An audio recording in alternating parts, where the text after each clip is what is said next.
Hi, my name is Kim Shaw, and I'm coming to you from beautiful Jefferson, Texas. I just love everything about Jefferson, but also Marion County. We are blessed to be in this county, which we have beautiful Lake of the Pines, Caddo, and the wonderful gem of historic Jefferson in the middle as our county seat. Years ago, my husband and I moved to Marion County. We made the decision to leave the hubbub of Dallas, the traffic, the liberal values that were taking over the town, and we decided to move to this haven. One of the reasons why I'm running for the Marion County Republican chair. I want to continue engaging with voters, engaging with the community, and promoting conservative values in Marion County, in and around Jefferson, but all the way out to the community of Gray and Lodi, and even into Avenger out there at Lake of the Pines. I just love Marion County. I can't say enough good things about how this community has welcomed my husband and I, and it has made us feel like we are part of the community here, and that's why I want to be the Republican Party chair. I want to unite us all. I want to engage voters and educate voters on what's going on in the Republican Party at the national level, at the state level, and at the local level. Hello, my name is Hunter Bonner, and I'm running for Marion County Republican Party Chair. I'm running for this position because I want to be a service to the Republican voters of Marion County. Now, this position as county chair requires somebody who's going to be locally available and locally engaged here with the electorate, as well as with candidates and our government officials, both at the local level all the way up to the federal level. And I have a vision for the Marion County Republican Party that is going to help us achieve that. The first thing that a county chair has to do is get Republicans elected. That is the primary role of any county chair in all 254 counties in the state of Texas. And the way we're going to accomplish that is that we are going to develop a candidate resource system so that candidates who are running for office will be able to come to me as the county chair and know what type of disclosures they're supposed to have on signs, what forms to file, and they're going to need somebody who knows Texas election code inside and out, and that is something that I know very well. The second point, voter education. When voters are better educated on the issues and who they are voting for, they make better decisions. And that is something that I've been doing for the last 2 years now as president of the Marion County Republican Assembly. The voters in Marion County are thirsty for more information so that they can go to the polls and make better decisions. And as the chair of Marion County for the Republican Party, I will make sure that we have frequent meetings of the entire body of Republicans here in Marion County to go over the issues and to discuss what's before us on the ballot. Third, and that's increase voter registration. You can't elect more Republicans if you don't have more registered voters. And it is statistically proven that when you register somebody to vote, they're more likely to go to the polls. I am a volunteer deputy registrar with Marion County. I've registered many voters in Marion County. And as a result of that, it just allows people to participate more in the process. And lastly, transparency. We demand transparency in our government officials from the local level to the federal level. And the Republican Party prides itself in being the party of transparency. And that is why, as county chair, I will make sure that all county executive committee meetings, that's the meetings of the precinct chairs, are publicly announced so that you, the Republican voters, can attend those meetings and hold your precinct chairs accountable for the wishes that you have in your voting precincts, and that they can be accountable back to you. Again, my name is Hunter Bonner, and I'm running for Marion County Republican chair, and I would appreciate your vote on March 5th and through early voting February 20th through March 1st. What are the duties of the Republican County Chair? And so there's a handbook out there. It's online. Anybody can look at it. One of the things is there's a lot of administrative things there, like running elections and helping the local elected official run elections, like the primary election, finding workers, finding election judges, helping with if someone wants to be a poll watcher, assuring that there's election integrity going on. So there's that. That's very administrative.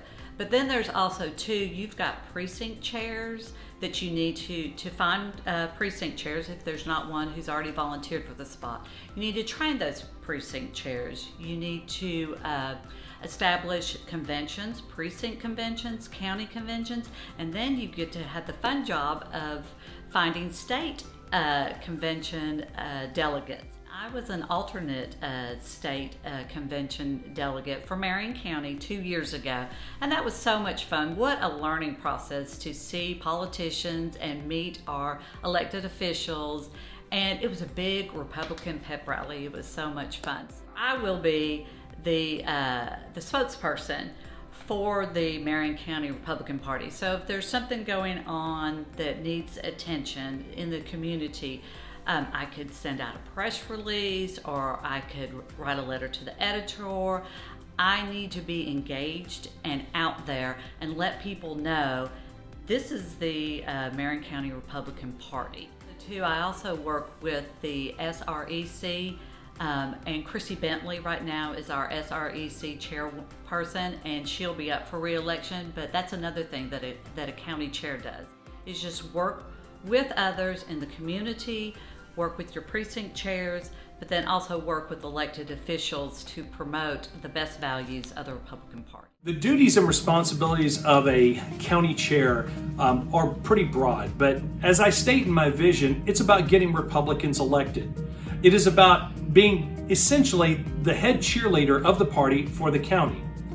And one of those responsibilities is having good working relationships with our elected leaders.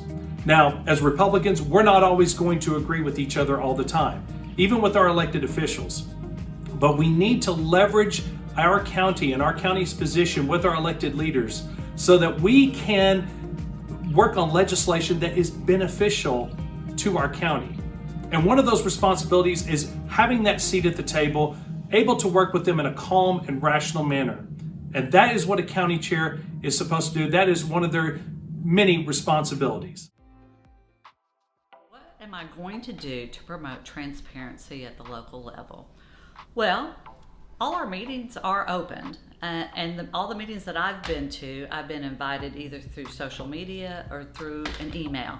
We have a secretary for our party that takes down notes and minutes, so there's that transparency. I'm very open to an email, a phone call, a text message, and I encourage everyone to come to our meetings, to bring a friend, and that helps promote transparency. And if there's really any questions, I feel like I'm an open book. Come to me with your questions, or go to one of the precinct chairs, and we will figure out an answer. When it comes to transparency and promoting that at the local level, that is the fourth part of my plan, which is transparency.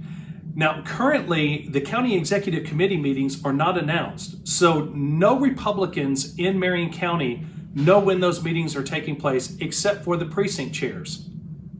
This is actually a departure from tradition here in the state of Texas.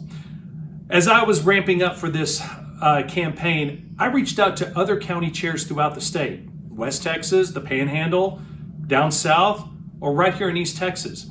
And they all agreed that to not have an open meeting of the County Executive Committee meeting with other Republicans to observe is a rarity. And so therefore, that is one of my promises, that I will publicly announce when those meetings are and make them available for everybody who is a Republican to come and attend and observe. I've never felt excluded from the party. I follow it on social media, but if you don't have social media, I would receive emails that we were meeting. But that being said, if there is a problem, I would love to address it. I would give advance notice of a meeting. I know that people have very busy lives, so they need 2 to 3 weeks advance notice. And then I would put out an agenda and let people know what's going to be discussed or what's going to be talked about. I would be very, very proactive on social media. I could put an ad in the paper, put out signs. I mean, I'm really open to promoting the Republican Party of Marion County. I would go to my precinct chairs and say, hey, what do we need to do to address this problem? If they see that it's a problem too, then let's address it and let's take it to the people. When it comes to the county party meetings, the executive committee meetings, the way I'm going to address that is very simple. When we have our organizational meeting, it is something that I will announce to all of the precinct chairs at our organizational meeting, and that I will have already laid out on the calendar when those quarterly meetings of the CEC are going to be. And I will inform them that this will be announced on our Facebook page, and it will be announced on our website. We do have website space with the Republican Party of Texas, and we need to utilize that. So that is how I plan to change the way things have gone up till now, because as I've door knocked throughout the county, many people do not even know when the Republican Party meetings in general are, much less the county executive committee meetings. And they all agree that they would like to hear more about that so that they could come and observe. This is what the voters in Marion County want, and that's what I intend to give them. I've thought about how I want to grow this party, and one of the things I would love to do is go out to the community of Gray, go out to MIMS. Says we don't have to stay inside Jefferson city limits. So I really am for being transparent, just engaging and get people active and get people excited about the Republican Party of Marion County, and let's be engaging and start growing this party. Part of the mission in the county chair handbook is to grow the party. That's what we're supposed to do. So we're supposed to be responsive to others. We're supposed to be active. We're supposed to be organized. We are supposed to be inclusive, hearing other people, inviting other people. I do a great job in making people feel at home and feeling very comfortable, like they can talk and they can be heard. And that's what I want to do, is I want people to feel like they can be an active member in the Republican Party of Marion County. One of the things that I plan to do to promote and grow the Republican Party of Marion County is that upon taking the position of chair, I'm going to announce a county-wide GOP open house. There will be ads taken out in the local newspaper. It will be plastered all over social media, as well as through email campaigns, to invite everybody in the county who is a Republican to come to an open house, so that we can explain to the members of this county, those who may have never ever engaged in the Republican Party here in Marion County, what the county party is all about and how they can get involved. And other ways that we can grow that, and this is really key, goes back to increasing voter registration. When election time is coming around, we will make sure that we have regularly scheduled voter registration drives strategically placed right before elections, so that we have plenty of people registered to vote and we can have a solid turnout at the polls. The more increased registered voters that are Republicans, the more the party's going to grow. The more times that we meet together, the more fellowship you have, and the more that we can align with each other's goals as to what it means to be a Republican. I would appreciate your vote in the upcoming primary election. The election dates are February 20th starts early voting, and it goes through March 1st. The election day, the actual election day, is March 5th. I'm the most qualified. I have been an election judge, I've been an election worker, and I also went down to the state convention as an alternate delegate. And so I feel like I've been involved with the Republican Party here in Marion County for years, and I've always supported any endeavor they have to bring leaders. Ken Tomlinson has endorsed me, Jamie Parsons has endorsed me, and Scott Stebbins has endorsed me. Scott and Jamie and Ken have helped me in this campaign. They've come alongside me and given me great advice and support, and I am just honored and so humbled by their endorsement of me, and they've put their trust and confidence in me, and I hope I can fill their big shoes. Also on the state level, our Attorney General, Ken Paxton, has endorsed me, and also Matt Rinaldi, the head of the Republican Party here in Texas, has endorsed me.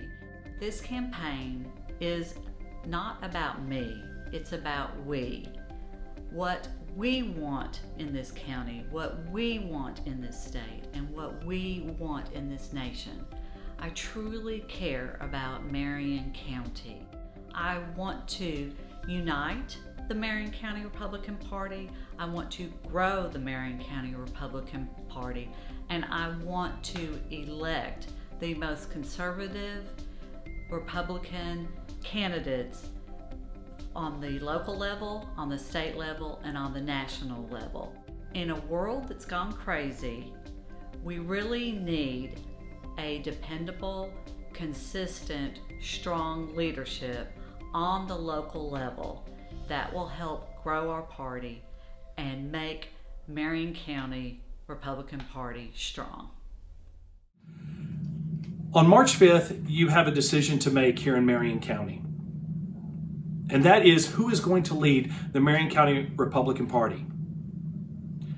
Politics, it's what I do all the time. It is what drives me every day, because we need to be politically involved if we're going to make our county, our state, and our nation better. In other words, you can't sit on the sidelines anymore. You need to get involved. And that's what drives me. That's why I got involved.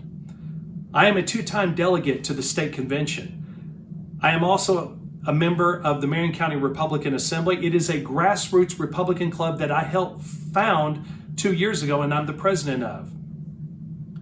And when I see the voters come to the meetings and they soak up that information, and then they come back later and say, I was able to make this kind of decision at the polls based upon information that was shared in those meetings, that is very satisfying. You need a county chair that's going to be accessible, available, someone that's going to be there that's going to uphold the principles and the legislative priorities of the Republican Party. And that is my commitment to you, is to represent what you, the Republican voters, want, not only here locally, but with our state and our federal officials.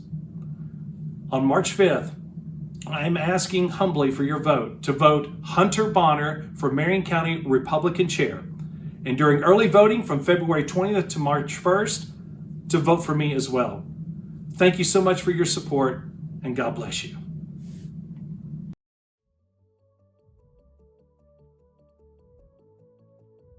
My name is Lynnette Bonner, and I'm running for your Republican Precinct Chair 1 position.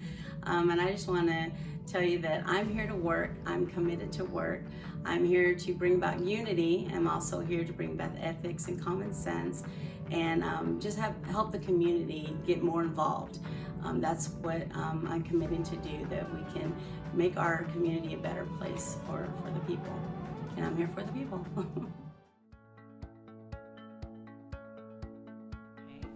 My name is Kori Peterson, and I've lived in up the north end of Lake of the Pines for the last 7 years, and I love it. I'm Precinct 1.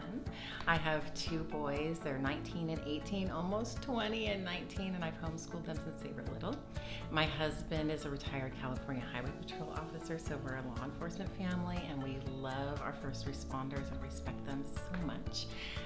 As far as political work, I have volunteered mostly. I started a prayer action chapter with Concerned Women for America back in, oh gosh, my boys were like 2 years old, so I guess it's been a while. And what that is, it's a grassroots chapter, usually of just women, although men are welcome to join, and we just educate on the issues, on certain legislation that's going on, and then we take those things to prayer, and then we figure out, okay, what kind of action do we need to take? Do we need to call our representatives and respectfully ask them to vote yes or no on a certain thing. So I did that for a couple of years as a volunteer. And then from there, I launched into a position of area director with Concerned Women for America of California, Southern California. And so I did that for about 4 years. And then in the middle of that, I was praying about moving to Texas, and the Lord opened the doors, so we came here. And then I stepped into the role of Concerned Women for America area director of East Texas. So I served that for a few years, and I loved it. And then before that, and kind of during, I was doing my own election research. I realized probably like 2008, 2010, I really don't know everything that's on my ballot, and I want to know. Who is this person? What is this proposition? I want to know every little thing. So I dug in and I researched, and I realized it took me a really long time. So I posted all of my research onto a little blog I had at the time, and I sourced everything so people could look at the sources themselves, and just started doing that for a couple of years. And then from there, I started volunteering with an organization called iVoterGuide.com, and volunteered for them for probably about 10 years. And then in 2019, I came on staff with iVoterGuide as the lead researcher, and I primarily worked on the Texas voter guide. But I also worked on states like Kentucky, Washington, Massachusetts, and others. And then in 2021, I moved into the role of Director of Voter Guide Operations. So my job now is to oversee the entire research department and all of the voter guides that iVoterGuide puts out. So we do pretty extensive, comprehensive research. In 2022, we covered 13,000 candidates. We'll do at least that this year. And so my niche really has been in policy work and advocating for conservative biblical policies, but also in election research and candidate research. Is something I really love, and that's been my niche politically. And responsibilities, I feel that it's to get people more involved, and also to be behind our government officials so we can help unite each other, because we're in a lot of division right now, and I think it's important for us to bring about unity and bring back, enhance what we have. Also to really just do jobs like put out signs for elections and pick up, whatever it is we need to be, I say whatever, be a whatever is needed. And that's where I really feel that precinct chair, could benefit, is just to help those that are in leadership, and us as leaders, that we be a good role model for that as well. Precinct chair's job is to get the vote out, to grow the Republican Party, but also to represent at the county executive committee. So that's the job: get the vote out, educate the voters, have more people register to vote. I've been a registrar in the past. Now you can do it really easily online. And then networking is kind of my gift, and so networking and then research, those are kind of my things. So it really seems like a good fit. I think one of those plans would be to inform people, to get them involved, and just maybe like voter registrar. A lot of people probably my age are not that active in voting, so I would like to try to find a creative way to get them involved to vote, or even if it means go out knocking on doors and just give them information of how it is important to vote. And there's this old cliche where it says your vote can absolutely it absolutely matters, and it really does, because someone can lose by a couple of votes, and if you would have voted, you would help put them over. So I think just informing the people, and then just getting involved out there and just being active. Just getting out and being at events and letting people know, what I'm doing in Marion County, and letting them know about meetings that are coming up, or maybe our social media presence, or any other ways that they can be contacted through the Republican Party, or reaching out to my neighbors and getting them involved. I have done that in the past, just getting them to the polls and making sure they vote, but more engagement in the party would be great. What do I want to do to get residents to vote?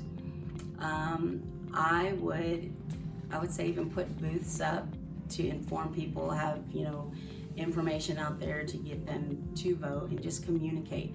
Like I said before, informing people, informing the community, whether it's knocking on doors, whether it's setting up a booth for information, just be available to the community. And a lot of people have questions. And if I don't know all the answers, but I will find the answers for you and help and just give information, because I think when we have the information, we are powerful, and that can help a lot as well for them. The most important thing, I think, for getting residents to vote is to inform them on where candidates stand.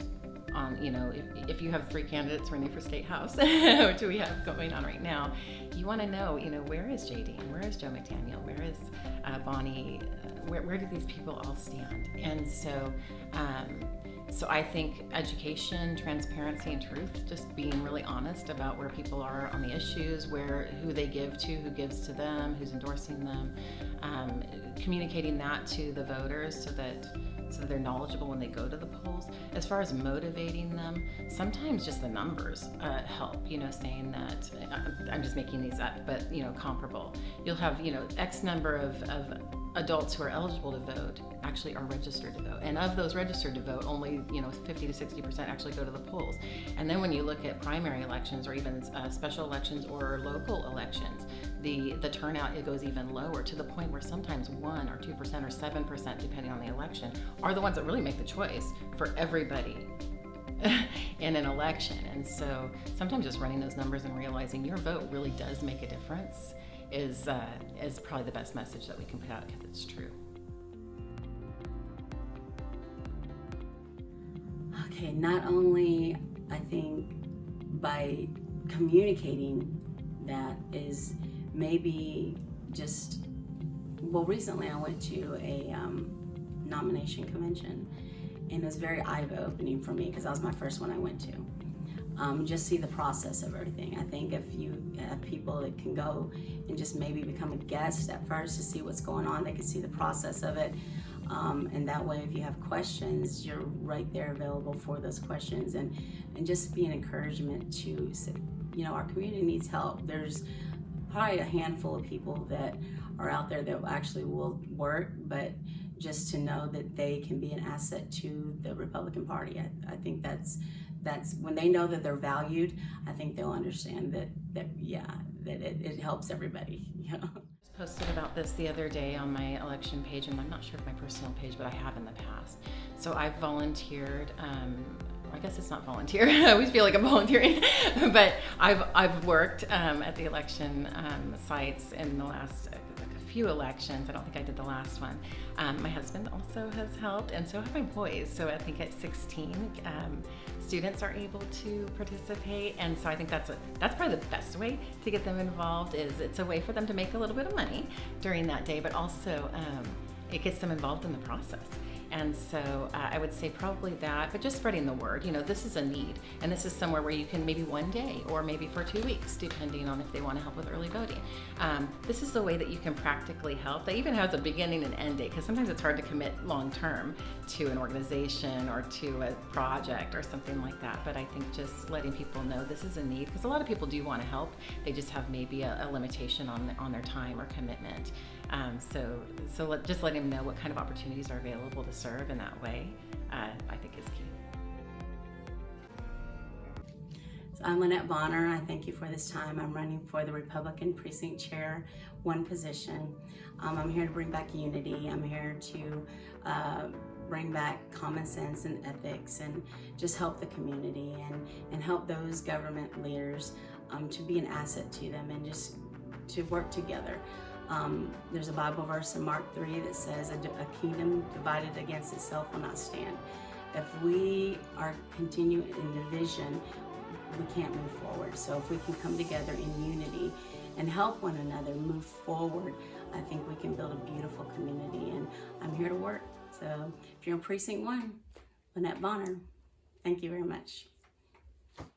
Thank you for watching this and listening to what I have to say. I welcome any questions. I've been working in the political realm for many years. I'm really an issues-focused person and not a politician-focused person, although I do look closely at how politicians vote, because that's the issues. Those are the issues, and so those things are important to me. I also strongly believe that there's a Bible verse that says, a gentle answer turns away wrath, but a harsh word stirs up anger. And so I think when you're approaching our elected officials, and maybe you agree or don't agree with what they're doing, it really matters in how you approach them. You can be winsome, and maybe they'll agree with you, and maybe they won't. But you can always be kind. And so I think I'll just leave it with this. My heart in this election, I'm a Christian, and so my heart has been to represent Jesus well, and to treat others as I would want to be treated. But there's 4 words that I just like to cling to, and I mentioned earlier that I worked with Concerned Women for America, and our CEO and president, Penny Nance. One day I was at an event with her, and she just spoke these 4 words, and I thought, okay, I actually had them written on my computer for a long time, because I'm like, when I'm engaging in social media, I want to be this. And they were consistency, dignity, kindness, and prayer. And those are like the 4 words that I'm just clinging to in my life, but in this campaign as well. But thank you so much for your time, and it'd be a real joy to meet each of you if I can.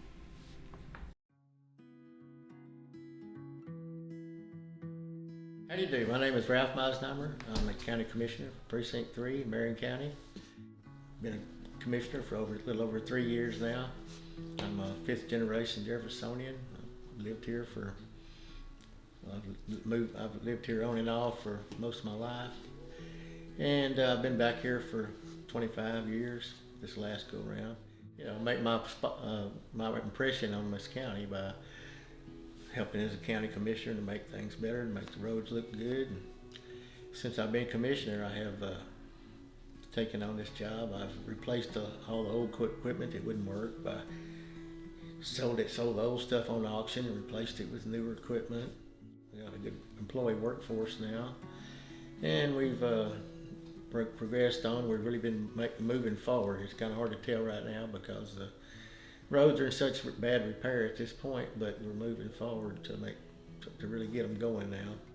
Got a little extra money this year to put in it, and we're going to put that money right on the roads. And I live here. My wife helps me a whole lot. She and I get out and patch just like the crew does. And we had a small solid waste site that was only about a half acre, and the county had been leasing it for over 30 years. And this past year we purchased 10 acres, a 10-acre tract, and then installed a new solid waste site that will accommodate a lot more solid waste than the one before. We can have additional dumpsters other than just the one. And we have enough room now. We can get brush and debris from the side of the highways and have a place to put it and burn it and take care of it, and also a place to stockpile material like millings or oil dirt or clay or whatever we need to build the roads. We've replaced a number of cross culverts that goes under the road, and that's been a real expensive part of my job so far. We've just about got caught up on that.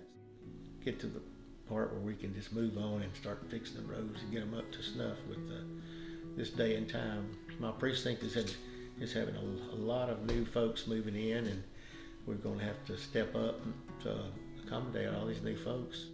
It doesn't look like we've done a lot at this point, but we've got everything, all the equipment and the men and the material now to move on, start making things better. And I'm looking forward to the next 3 or 4 years to try to make my mark on this community, to make it where people realize that we've done some good. When I first took on this job, I thought I could still run my business that I had, my construction business, but after I took the job, I found out this is a full-time job. So I had to close my business and put forth all my effort to this job, because it's definitely a full-time job. The Precinct 3 is not a part-time job, it's a full-time job, and it's still a little more than a full-time job.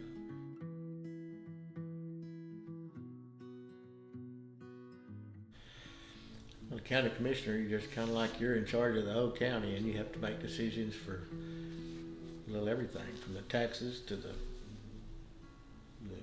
employees, the sheriff, deputies, the county employees, and you have to make a lot of wise decisions to make things happen.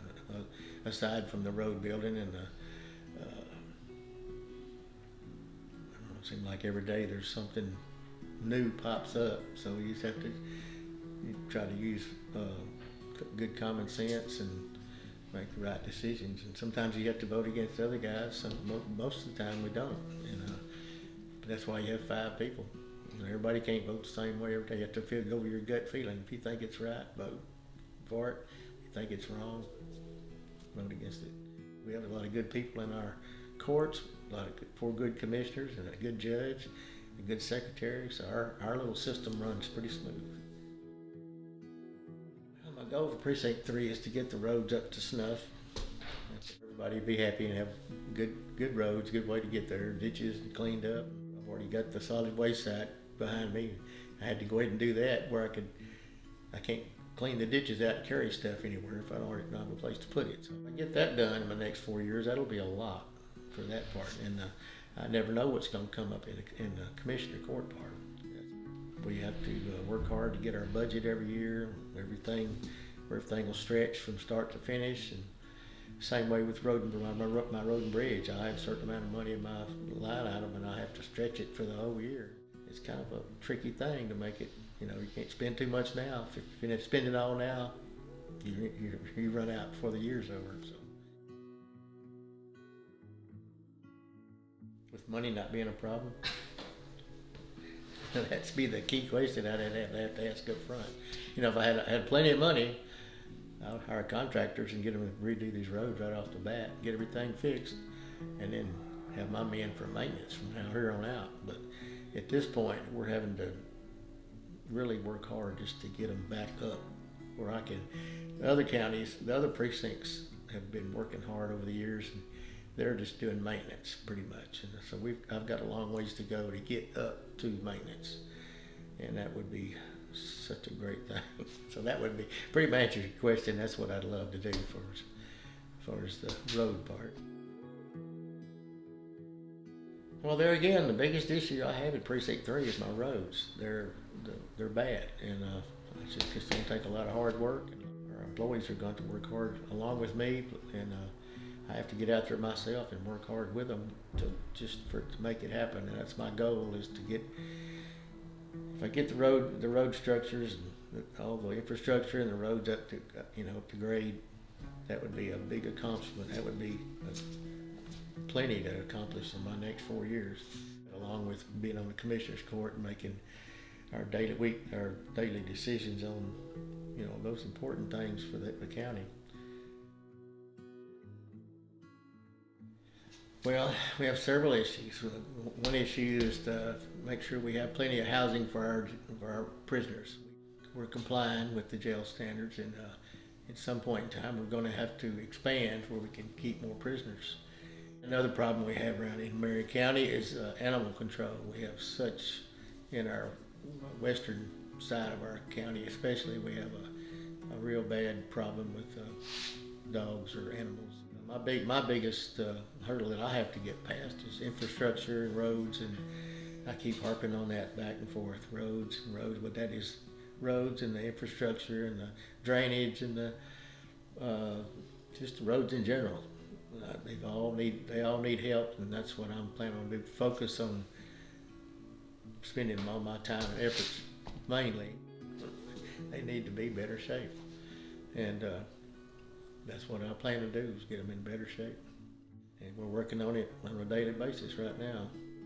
I'm also a chairman of the Cypress Valley Navigation District Board, which takes care of the river and all its tributaries to make the river navigable, which also we're in charge of keeping the obstructions out of the river, logs and log jams and trees that fall and all, and that also helps the people that live along the riverway. It helps keeping their property from flooding. If you keep the channel open and the water can flow through when it's high water, it'll help a lot of my constituents from getting flooded out and their roads getting flooded. Things like that. People don't realize how important it is to keep the river open and running, because it will. A lot of people have had a lot of expense and a lot of misery just from the river flooding them out, and so with that, that along with everything else, I'm trying to help not only the roads but the river to keep it from flooding people out.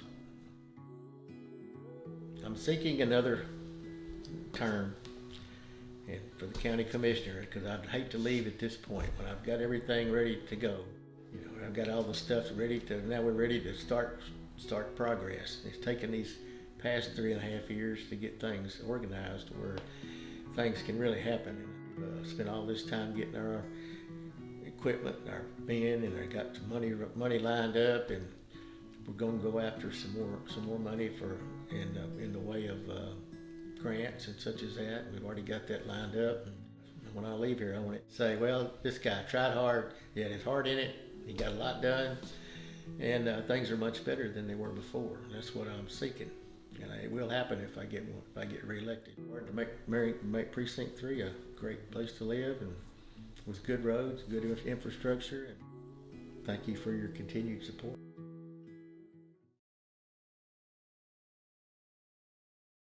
Hello, District 7. This is Bonnie Walters. It's so great to be invited by Marion County to do this video. I'm so glad to be here.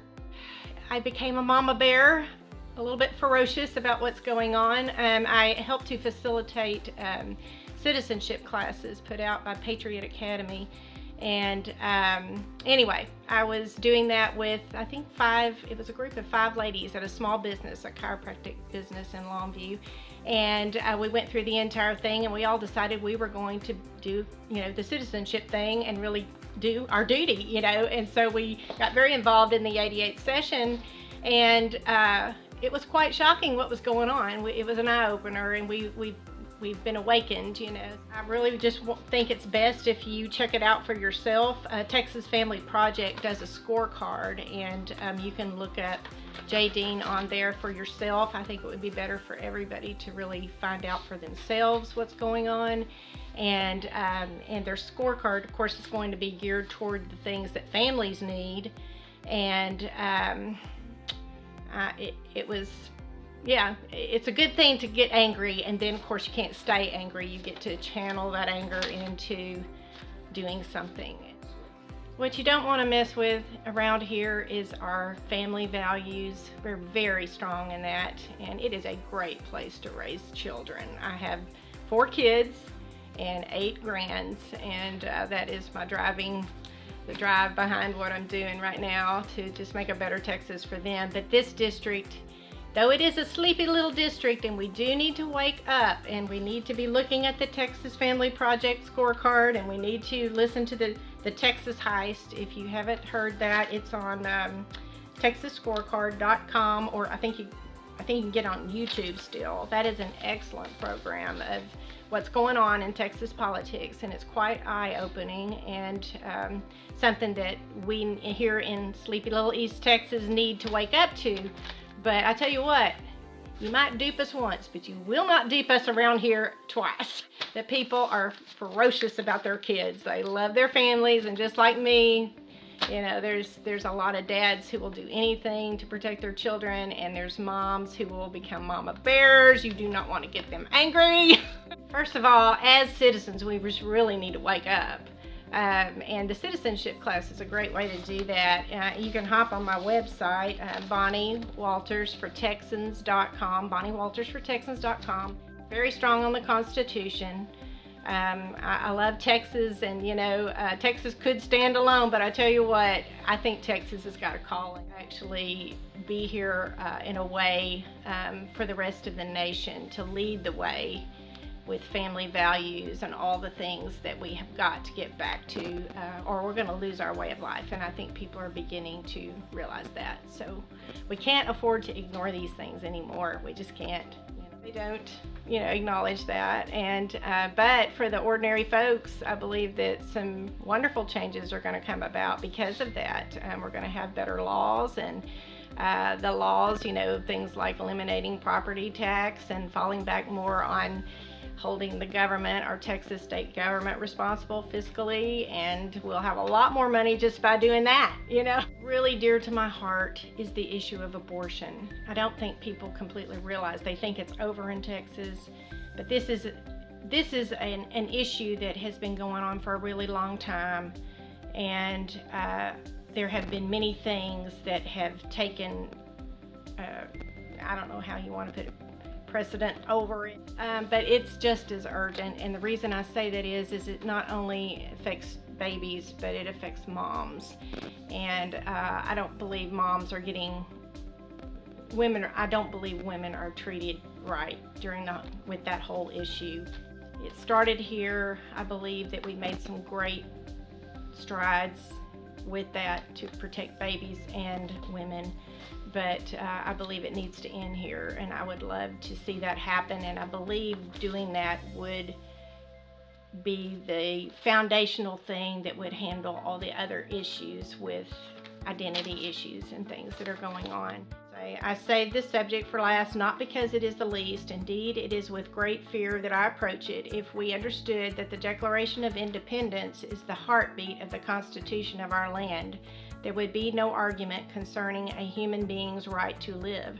I quote, "We hold these truths to be self-evident, that all men are created equal and endowed by their Creator with certain inalienable rights.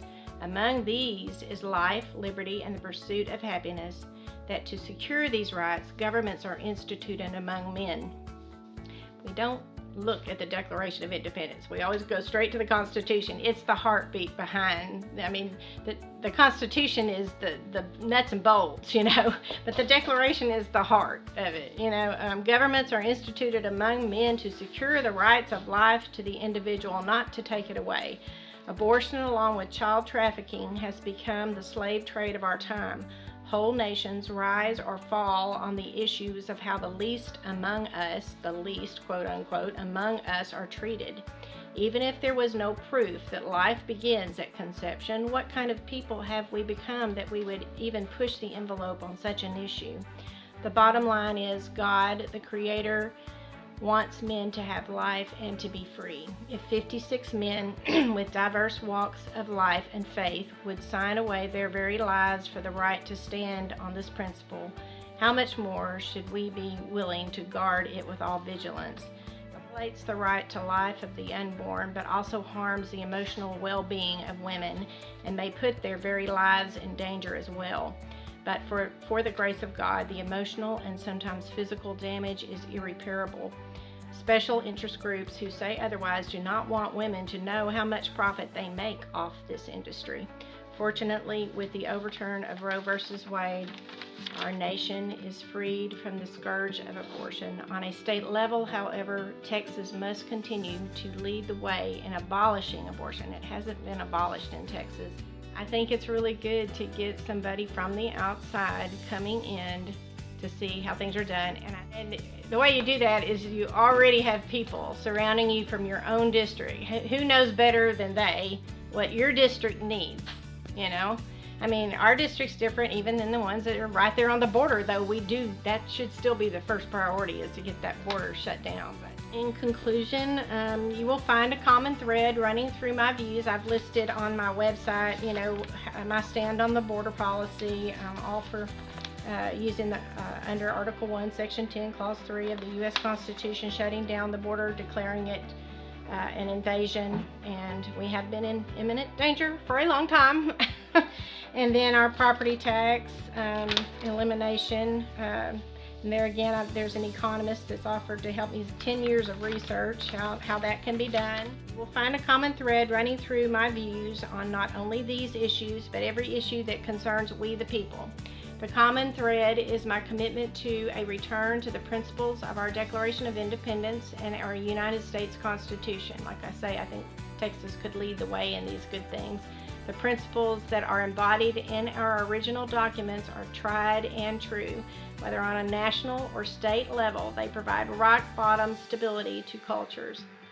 If we have learned anything from the past 50 years of disregard of truths we hold to be self-evident, it is that a culture that fails to value its foundation built on such principles as we are so blessed to possess soon finds itself in rapid decline. So I come to you not with eloquence or mountains of experience, but with something that history shows is far greater. Wars fought for the things that are true were never won with leaders who love to hear the sound of their own voices, but with leaders who have heart and passion for the cause of liberty. As my love for God, family, state, and country continues to swell. This is the kind of leader I aspire to be for you. Thank you for your support.